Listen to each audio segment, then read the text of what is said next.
एक छोटे से गांव में एक बुजुर्ग दादी, जिनका नाम गंगा देवी था, अपने पोते चिंटू के साथ रहती थी।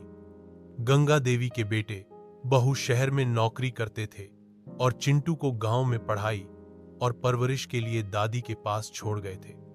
दादी का सारा जीवन खेती बाड़ी में बीता था, लेकिन अब उम्र हो चली थी, तो वो घर का काम संभालती और चिंटू की देखभाल करती। चिंटू बहुत चंचल और शरारती बच्चा था।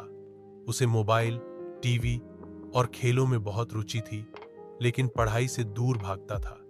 दादी रोज उसे पढ़ने को कहती, लेकिन वह टालमटोल करता। एक दिन दादी ने लविंगली कहा, बेटा, पढ़ाई से ही जीवन सुधरता है। मैं अनपढ़ हूं, इसलिए आज भी दूसरों पर निर्भर हूं, पर तुम पढ़ लिख कर कुछ बन सकते हो। चिंटू ने हंसते हुए जवाब दिया, दादी, आप क्यों इतना जोर देती हो? मैं बड़ा होकर क्रिकेटर बनूंगा, पढ़ाई क्यों करूं?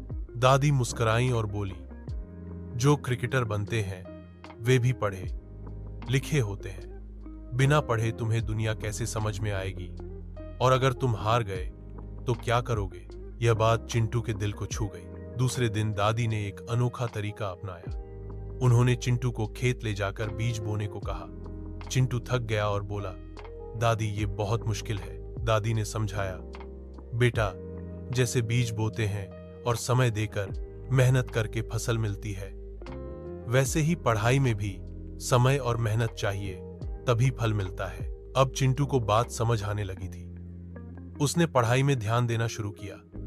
दिन ब दिन उसकी रुचि बढ़ती गई। दादी उसे हर रात कहानी सुनाती, जिसमें नैतिक शिक्षा होती थी।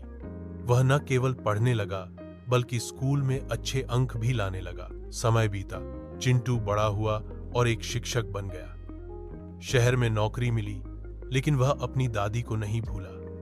हर हफ्ते उन्हें फोन करता और छुट्टियों में गांव आता। एक दिन उसने गांव में एक लाइब्रेरी बनवाई और उसका नाम रखा गंगा पुस्तकालय, अपनी दादी के नाम पर। गांव के लोग गंगा देवी और चिंटू की इस अनोखी रिश्ते को आज भी याद करते हैं। यह कहानी हमें सिखाती है कि दादी की ममता, अनुभव और समझ पोते की जिंदगी को किस तरह दिशा दे सकती है।